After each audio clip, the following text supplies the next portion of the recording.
Bismillahir Rahmanir Rahim. I welcome you to this series on history, science, and faith in Islam. It is designed to offer a fresh perspective on Islamic civilization and foster a renewal of faith based on a knowledge of history and science. In the last session, we covered the age of Harun al-Rashid. In this session, inshallah, we'll cover the development of science in the classical age. The Quran bestows upon humankind the keys to the heavens and the earth. It declares, "Do you not see that God has made subject to thee all that is between the heavens and the earth?" In the golden age of their history, Muslims used these keys to unlock the secrets of nature, and they created a civilization that was the marvel of the world. Then they overreached themselves. They tried these keys to unlock the mysteries of revelation itself. In the process, they stumbled. Reactions set in, and at times it was violent. The keys were dropped, and the door to philosophical inquiry was closed. Those who indulged in natural science continued to be tolerated, but only on the fringes of the intellectual society.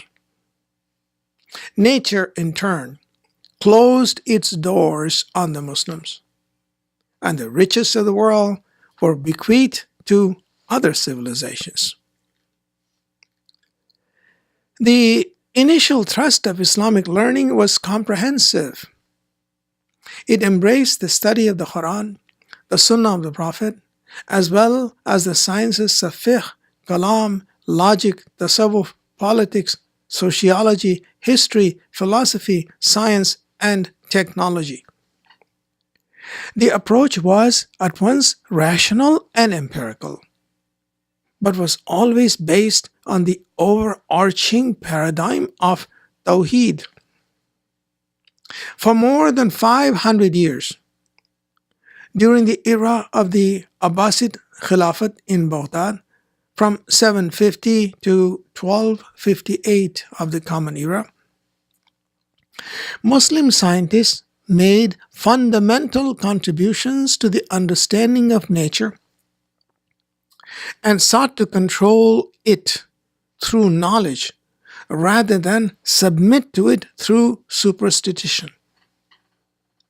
Some of these contributions changed the basic way humankind related to God's creation.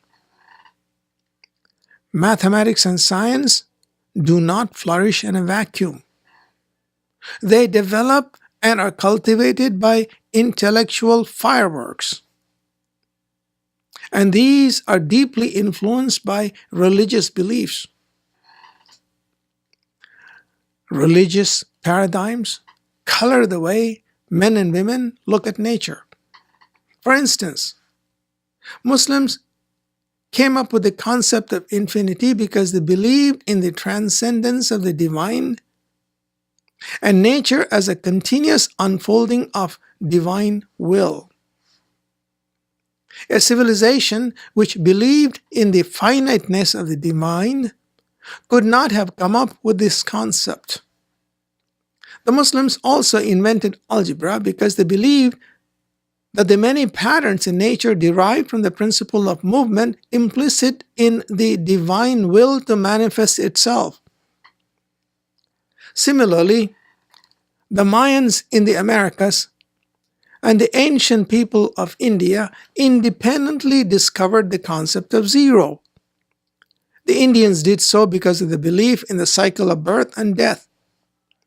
Between each cycle, there is a moment of rest, sunaya in Sanskrit, which became safara in Arabic and zero in English. The Mayan concept of zero is based on the cyclic nature of seasons and is expressed implicitly in the zigzag patterns of the earliest Native American tribes, the Anasasis, which may be seen in the petroglyphics in the American Southwest. In this session, we pay a brief tribute to the Muslim thinkers and men of science who made a difference to the onward march of human civilization. These scholars not only nourished the Islamic civilization, but also added to the reservoir of human knowledge and passed on the torch to other civilizations. Muhammad bin Musa al-Khwarizmi, who passed in the year 840, lived in the heyday of Islamic science during the period of Khalifa Ma'mun. He integrated the mathematical knowledge of the Greek and Indian schools and made his own first-rate contributions. He is best known for a regressive method of mathematical analysis, for which the world pays him tribute to this day by calling this method algorithm. He is known as the father of algebra. He gave analytical solutions to quadratic equations, developed trigonometric sine and tangent functions, invented the concept of differentiation, developed astronomical tables, worked on clocks and astrolabes, and was a member of the team that measured the degree of an arc around the Earth's circumference, which was ordered by Khalifa Ma'mun. Al-Tabari, who passed away in the year 870, born to Jewish parents, embraced Islam and went on to become one of the most distinguished physicians of the classical period. His 7-volume Encyclopedia of Medicine is the most comprehensive collection of medical knowledge up to his time. In it, Al-Tabari covers medical principles, anatomy, diet, diseases of different parts of the body and their causes, taste and color, drugs and medicine, and the influence of climate on health. He has included a discussion of Ayurvedic or Indian medicine. Al-Kindi, who passed away in the year 873, was employed at the court of Ma'mun and made basic contributions to the sciences of music, philosophy, mathematics, chemistry, and astronomy. A Mutazilite, he too fell out of favor with the Baghdad court when Al-Mutawakkil became the Khalifa and suffered at the hands of the Asharites. He analyzed the correspondence between the frequency of notes and their pitch, and studied the synthesis of notes to produce musical harmony. He understood the chemical nature of different elements and advanced the position thus base metals could not be converted into gold, a position contrary to that of the alchemists of the day. He was the first one to study the proper dosage of medicines for curing diseases of the body. Al-Razi, who passed away in 930, was one of the greatest physicians of the 10th century. He was the first to identify and compare smallpox and chickenpox and emphasize the importance of diet and stress on health. He made an exhaustive compilation of medical knowledge that was available from Greek and Muslim sources. He was also an applied scientist, discovered numerous chemical reactions, documented the properties of chemicals, and founded separate disciplines for organic and inorganic chemistry. He was the first to produce sulfuric acid and used his extensive chemical knowledge to formulate and synthesize compound medicines.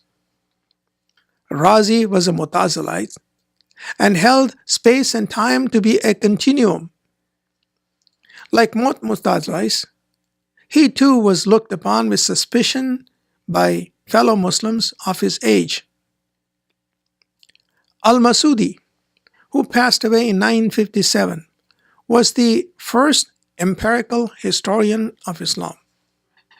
A Mutazilite philosopher, he served the Fatimid court of Cairo, where the reception for rational ideas was more favorable than in Abbasid Baghdad. He traveled through Persia, India, Sri Lanka, Malaya, China, Madagascar, East Africa, and North Africa, and documented his observations about these regions and their people in a 30-volume documentary. He added critical analysis to the historical process and presaged the great philosopher of the Maghrib, Ibn Khaldun, by 500 years. Ibn Sina, who passed away in 1037, perhaps the greatest scientist of the Middle Ages, was born near Bukhara in the year 980. A brilliant student, he mastered philosophy, medicine, mathematics, and the Quranic sciences before he was 17. His capabilities soon attracted attention from the Seljuk sultans and emirs who were competing at the time both for political power and intellectual patronage. Ibn Sina found successive employment with the rulers of Bukhara, Khwarazm, Hamadan, and Isfahan. He is best known in the world of science for his monumental work Qanun fi al-Tib, an encyclopedia of all of the medical knowledge known at that time. The Qanun was translated into Latin and was a standard text in the universities of Europe for 600 years. His original contributions include recognition of contagious diseases such as tuberculosis, the propagation of diseases by water and food, the relationship between mental well-being and physical health, identification and cataloging of medical drugs, identification of meningitis, healthful child care, and human anatomy. In addition, Ibn Sina made original contributions to the mathematics of music, invented a calculator similar to a vernier, built a device similar to a thermometer, experimented and ruled out the possibility of transmutation of elements, and elaborated on the concepts of force, heat, energy, and the speed of light. He also sought to reconcile rational empirical methods with Quranic injunctions. For his rationalist views, he too was looked upon by later Muslims as somewhat of a heretic. Consequently, his impact was felt more in Europe than in Asia and Africa.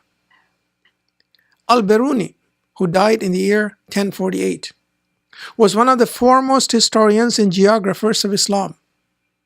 Born in Khorasan, he mastered physics, mathematics, and kalam at an early age.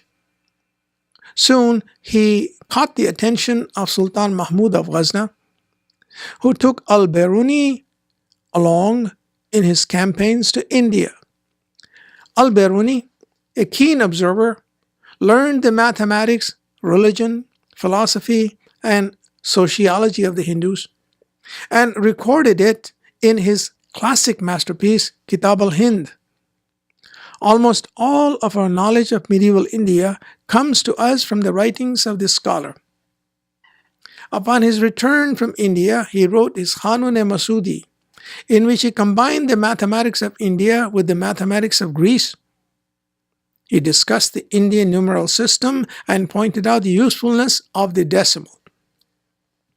He was the inventor of the empirical method in astronomy and insisted on verifying stellar movements through observation. He discussed the rotation of the earth and calculated correctly the latitude and longitude of several important cities. He made observations on the relative velocity of sound and light and applied hydrodynamic principles to transfer water between wells. In a later book, Kitab al-Saidana, he combined the Indian Ayurvedic medicine with the known Arabic medicine. Omar al-Khayyam passed away in the year 1123, was born in Nishapur in Khorasan. He traveled to and studied at the well-known centers of learning in the Islamic East, including Nishapur, Samarkand, Bukhara, and Isfahan. One of the greatest mathematicians and astronomers of his age. His lasting contribution was the compilation of the Jalalian calendar, which was used in the Islamic world until recent years. It is more accurate than the Gregorian calendar used in the modern world. He studied and offered solutions to third-degree equations using both algebraic and geometric approaches. Omar Khayyam is the one who developed the binomial expansion and formulated the binomial theorem. He did experiments on the relative weights of materials and correctly measured the specific gravity of several elements. But Omar Khayyam is best known in the world today as the author of the Rubaiyat, thanks to his translation into the English language in the 19th century. The Rubaiyat illustrate the exquisite sensitivity of his keen intellect as well as the spirituality of Islamic tasawwuf. Al-Idrisi, who passed away in 1166, was a Spaniard and studied in Cordoba and Seville. He lived at a time when Crusader attacks against Muslim territories in Palestine, North Africa, and Spain were at their height. The Crusaders brought the Latins into contact with the more advanced civilization of the Muslims. In particular, Sicily and southern Italy had just changed hands from the Muslims to the Christians. Arabic language was in demand. Roger II, king of Sicily, reached out and employed some of the leading Muslim scientists of the day. Al-Idrisi was one of them. For this reason, he won the displeasure of contemporary Muslims who believed that Al-Idrisi gave comfort to the enemy. Al-Idrisi is noted for his contributions to geography. He compiled all the known information about Asia, Europe, and North Africa, and produced a map which was considered a standard for many centuries. In addition, he was a keen observer of people and their habitat, including plants, animals, and climate. He studied plants for their medical applications, collected data from Greece, India, Persia, and Africa, and added to the treatment of diseases using natural drugs.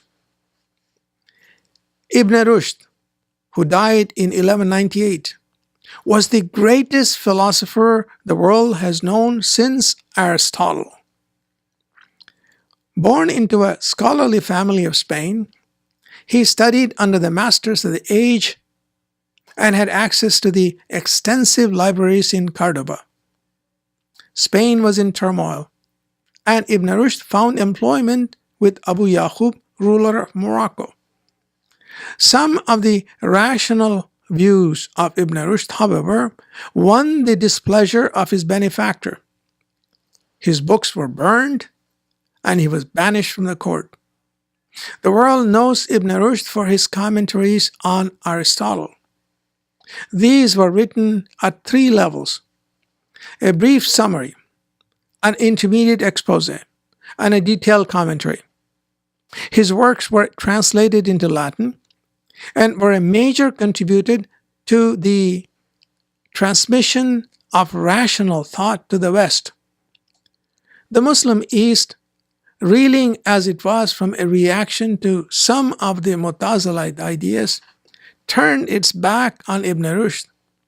This great man is known instead in the Muslim world for his work Tahaffuz al-Tahaffuz, which means repudiation of the repudiated, a dialectic on al-Ghazali's work Tahaffuz al-Philosopha, repudiation of philosophy. Ibn Rushd's attempt to rekindle philosophical and scientific inquiry in the Muslim mind were unsuccessful, and Islam was to find its strength as well as its solace in spirituality and tasawwuf. In addition to philosophy, Ibn Rushd wrote 20 books on medicine and made major contribution to the sciences of music. Al-Tusi, passed away in 1274, made his primary contributions under the Mongol invader Hulagu Khan. At the order of the Il Khan, he established the great observatory at Maraga. He was the inventor of the two-axis gimbal, which he used extensively in the study of spherical trigonometry and celestial mechanics. His astronomical tables were standard reference material in Europe and China until the 15th century. Al-Tusi was also a philosopher and physician. Well known as he is as an astronomer and an applied mathematician, he made his mark on world history through his book Akhlaq Nasiri, an exposition of Islamic ethics. The Akhlaq had a profound impact on the great Mughals of India and was the basis for Mughal governance in the course of Akbar, Jahangir, and Shah Jahan in the 16th and 17th century.